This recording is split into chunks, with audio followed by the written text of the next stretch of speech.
À vous tous qui nous écoutez, nous vous souhaitons la bienvenue sur notre chaîne YouTube. Aujourd'hui, nous allons aborder les discriminations et les persécutions qui frappent les chrétiens en terre d'islam. Pour montrer que ces persécutions et ces discriminations trouvent leur source dans le Coran et les textes fondateurs de l'islam, nous présenterons le précepte d'aimer en Allah et de détester en Allah. Ce précepte porte le nom d'al-wala'a ou al-bara'a en arabe. Il se traduit par l'alliance et le désaveu, ou comment aimer en Allah et détester en Allah. Si en Occident une grande majorité de l'opinion ne fait pas le lien entre les préceptes de l'islam et la christianophobie en terre d'islam, cela s'explique par la désinformation de masse qui est pratiquée dans l'immense majorité des médias. Et cette désinformation est relayée par les universités et par le discours des responsables politiques. L'islam est présenté comme une religion d'amour, de paix et de tolérance. Et tout ce qui relève de la persécution, des discriminations et de la violence est attribué à un prétendu islamisme. Cette pseudo-vérité est matraquée quotidiennement à l'opinion occidentale.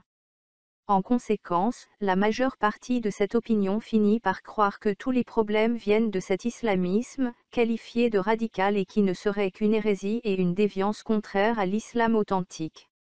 À titre d'exemple, nous allons voir l'émission infrarouge de la radio suisse romande, pour montrer les manipulations de masse que pratiquent ceux qui se présentent comme des universitaires, spécialistes de l'islam.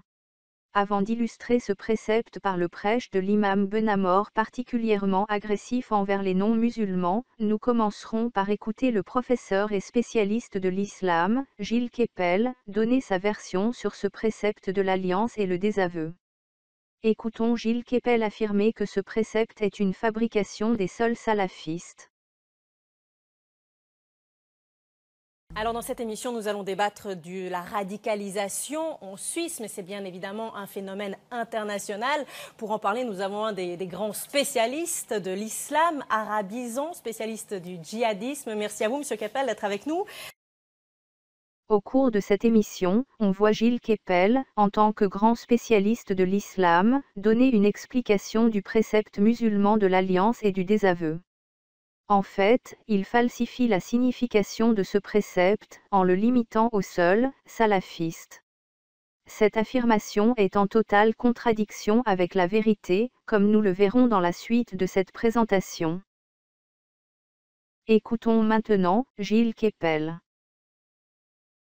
Une tendance à une fermeture communautaire qui considère, notamment à travers l'expression de ce qu'on appelle le salafisme, qu'il y a d'un côté les musulmans, les bons musulmans, et de l'autre les impies, les infidèles, les apostats et les mauvais musulmans, dont il faut se désavouer et prêter seulement allégeance à une version radicale de la charia, c'est ce qu'on appelle en arabe al-wala ou al-bara'a, c'est-à-dire l'allégeance au salafisme d'un côté et le désaveu avec tout le reste. Et donc, ça, pour les salafistes en général, ça n'est pas le passage à la violence, la plupart ne sont pas violents, mais ça peut ouvrir évidemment très facilement le basculement vers une rupture qui se traduit en actes par le djihadisme, par le passage vers la Syrie, même si aujourd'hui c'est beaucoup plus difficile parce que la frontière est fermée.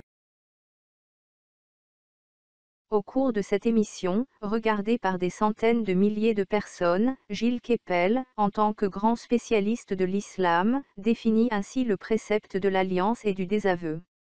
Il affirme qu'il s'agit d'un principe salafiste qui prescrit de prêter allégeance au salafisme et de se couper de tous ceux qui refusent le salafisme. Cette affirmation est en contradiction totale avec la vérité. Il ne s'agit que de mettre un vernis de maquillage pour cacher la réalité et manipuler l'opinion. Dans ce qui suit, nous allons présenter le précepte de l'alliance et du désaveu, et montrer qu'il constitue un des fondements de la foi musulmane.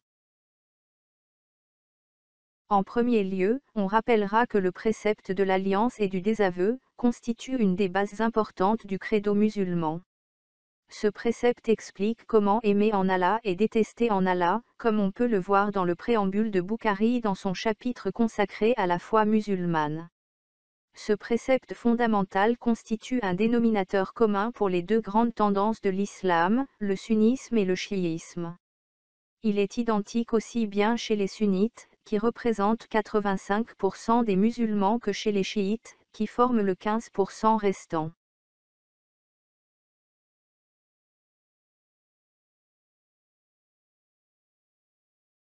On précisera que le dogme musulman comporte 4 principes. En premier lieu, reconnaître l'unicité absolue d'Allah et la stricte interdiction de lui associer toute autre divinité, comme le font les chrétiens en rendant un culte au Père, au Fils et au Saint-Esprit. Deuxièmement, attester qu'il n'y a aucune autre divinité en dehors du seul Allah et que Mahomet est son messager.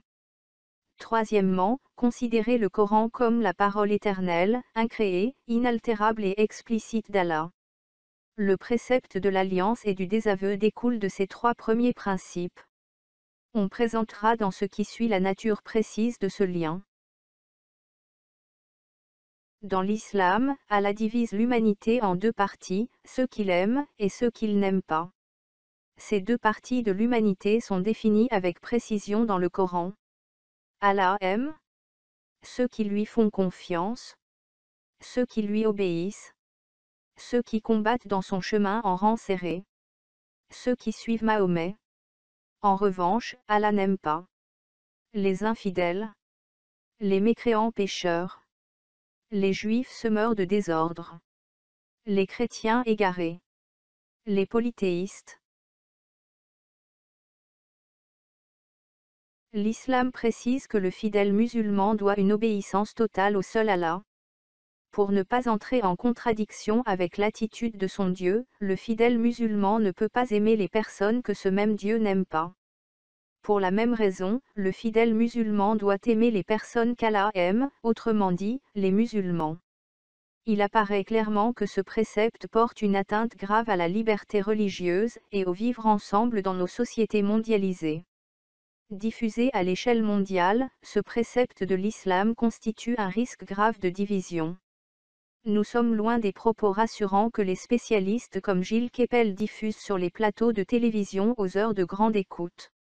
Alors que Gilles Kepel prétend que ce précepte se limite aux seuls salafistes, la réalité nous démontre qu'il concerne les fondements du dogme musulman et ne se limite pas à quelques extrémistes n'ayant rien compris à l'islam.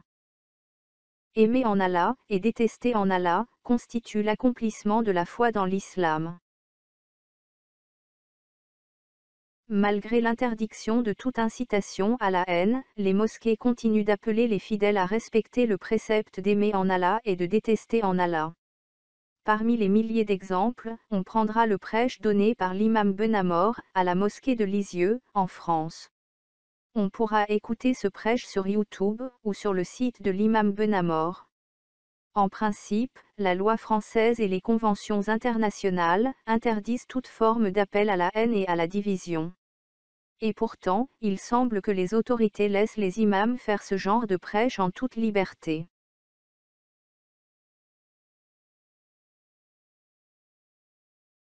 L'imam de la mosquée de Lisieux commence par expliquer que tout musulman a le devoir d'obéir aux préceptes du Coran. Il doit obéir à la totalité des préceptes tels qu'ils sont précisés dans les versets du Coran. Il ne faut rien ajouter, ni rien retrancher.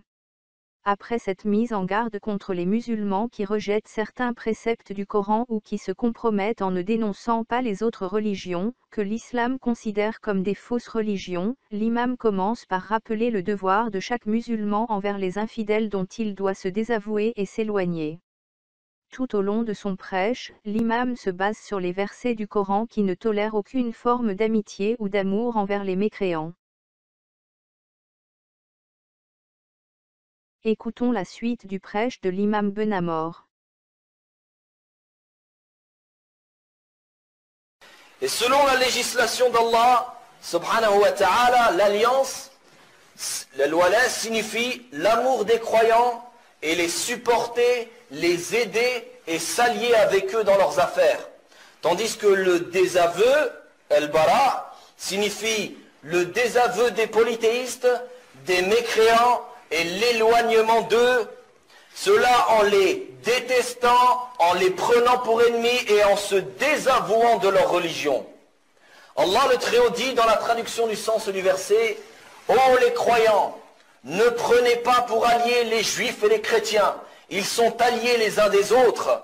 Et celui d'entre vous qui les prend pour alliés devient un des leurs. Jusqu'à la parole d'Allah Azza wa Jal dans ce verset de Surat Al-Ma'idah, où Allah Azza wa Jal dit, dans la traduction du sens du verset, « Vous n'avez d'autre allié qu'Allah, son messager et les croyants qui accomplissent la salat, s'acquittent de la zakat et s'inclinent devant Allah. » Et Allah Azza wa Jal dit dans la traduction du sens du verset, « Ô vous qui avez cru, ne prenez pas pour allié mon ennemi et le vôtre, leur offrant l'amitié, alors qu'ils ont nié ce qui vous est parvenu de la vérité. » Allah Azza wa Jal dit dans la traduction du sens du verset, « Tu n'en trouveras pas parmi les gens qui croient en Allah et au jour dernier, qui prennent pour amis ceux qui s'opposent à Allah et à son messager, fussent-ils leur père, leur fils, leurs frères ou les gens de leur tribu. » Et Allah Azza wa Jal dit dans la traduction du sens du verset, « Et quiconque prend pour allié Allah, son messager et les croyants, réussira, car c'est le parti d'Allah qui sera victorieux. » Le désaveu, c'est que tu te désavoues de la religion des mouchrikines, des polythéistes, comme Ibrahim alayhi salatu wassalam et ceux qui étaient avec lui ont dit, dans la traduction du sens du verset, « Nous vous désavouons, vous et ceux que vous adorez en dehors d'Allah. » Ils se sont désavoués d'eux et de leur religion. Nous vous renions entre vous et nous, l'inimité et la haine sont à jamais déclarées jusqu'à ce que vous croyez en Allah seul. Également parmi le désaveu, il y a le fait que tu n'invoques pas Allah en faveur du kafir et du polythéiste dans la demande de pardon. Tu ne demandes pas à Allah de leur pardonner, et ceci durant leur vivant ou après leur mort. Si le kafir ou le mushrik est vivant, tu invoques Allah Azza wa Jal qui le guide vers l'islam, mais tu n'invoques pas Allah qui lui pardonne. Allah le Très-Haut dit, dans la traduction du sens du verset, « Il n'appartient pas aux prophètes et aux croyants d'implorer le pardon en faveur des associateurs, fussent-ils des parents, alors qu'il leur est apparu clairement que ce sont les gens de l'enfer. » Et Allah Azza wa Jal dit, dans la traduction du sens du verset, dans Surat Al-Kafirun, « Je ne suis pas adorateur de ce que vous adorez et vous n'êtes pas adorateur de ce que j'adore. À vous votre religion et à moi ma religion. » Ceci signifie le désaveu de leur religion. Et ce n'est pas comme certains qui pensent en récitant Surat Al-Kafirun, que pensent certaines personnes que cela signifie que nous sommes d'accord avec eux sur leur religion et que chacun a sa religion et que chacun est libre dans sa croyance, comme les ignorants et les égareurs ne cessent de bourdonner cela concernant cette sourate.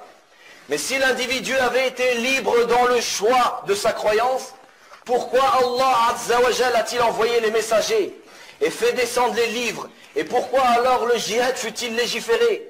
Il est impératif que la croyance ne soit qu'une, c'est-à-dire l'adoration exclusive à Allah Azza wa Jal seul, sans aucun associé, tel qu'Allah Azza wa Jal, le Très-Haut, a dit dans la traduction du sens du verset, « Je n'ai créé les djinns et les humains que pour qu'ils m'adorent. » Donc quiconque mécroit et veut répandre la mécréance et souhaite l'abolition de l'islam, il est du devoir du gouverneur musulman d'ordonner que ce genre d'individu soit combattu.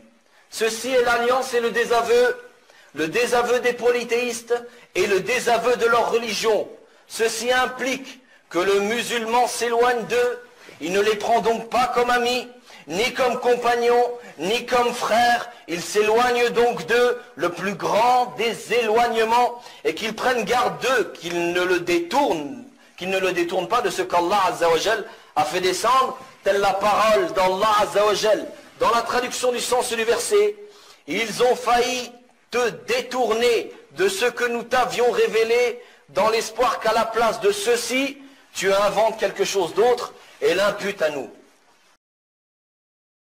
À travers ce genre de prêche, on comprend mieux ce qui arrive aux chrétiens en terre d'islam. Il faut préciser que le précepte de l'alliance et du désaveu est suivi par d'autres versets du Coran qui appellent à l'hostilité et à la violence envers les chrétiens. Cette violence se traduit en premier lieu par la profanation des lieux de culte, comme le montrent ces images. Mais cette violence ne se limite, malheureusement pas, à la seule profanation des lieux de culte. Elle se traduit par les attentats qui visent les personnes et les églises. Des centaines de fidèles sont tués ou mutilés par les bombes, qui explosent en plein milieu des cultes. Cette violence se traduit également par l'exécution inhumaine de victimes chrétiennes innocentes. Ces crimes constituent une barbarie qui trouve son explication par la haine profonde envers les chrétiens.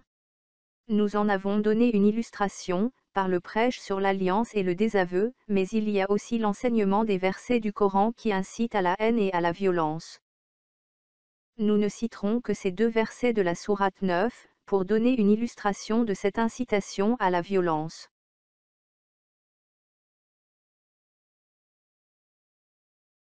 Il faut souligner le fait très important, qu'il n'y a pas que la violence des terroristes.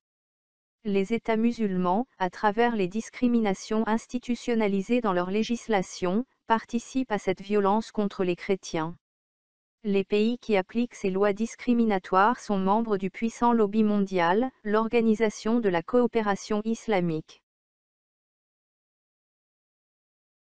À titre d'exemple, on citera le Pakistan qui a condamné à mort la chrétienne Asia Bibi, cette jeune mère de 3 enfants, pour un prétendu acte qui porte atteinte à l'islam.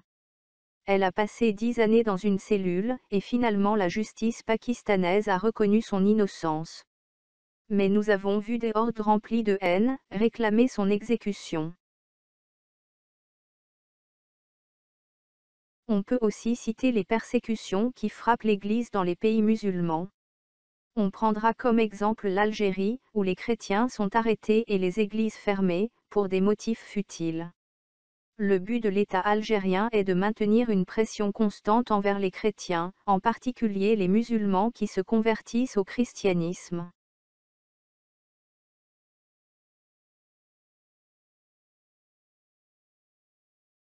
Comme on a pu le constater à travers cette présentation, les chrétiens sont persécutés et tués au seul motif de leur foi. Il est parfaitement clair que ces actes relèvent de la haine raciste, puisque les victimes sont visées pour leur appartenance religieuse. Et pourtant, cette situation est passée sous silence par les responsables politiques et par les milieux académiques, universitaires ou médiatiques. Même le pape et l'Église dans son ensemble refusent de condamner clairement l'idéologie islamique qui constitue la source de cette barbarie. Cette situation est inacceptable. L'ensemble de l'humanité devrait se mobiliser pour arrêter cette haine raciste. On ne peut continuer d'enseigner les préceptes qui appellent à la haine et à la violence. On ne prendra qu'un seul exemple. Celui du verset 30 de la sourate 9, qui parle ainsi. Les chrétiens disent, le Christ est fils de Dieu. Telle est leur parole provenant de leur bouche. Ils imitent en cela les paroles des mécréants avant eux. Qu'Allah les anéantisse. Il est inadmissible de rester sans réaction, face à un tel enseignement. En gardant le silence, nos autorités politiques, médiatiques, académiques et universitaires, porteront une responsabilité immense. Pour nos enfants et nos petits-enfants, il est de notre responsabilité de dénoncer ce silence pour cette simple évidence. Ceux qui refusent de dénoncer l'enseignement de la barbarie, se font les complices de la barbarie.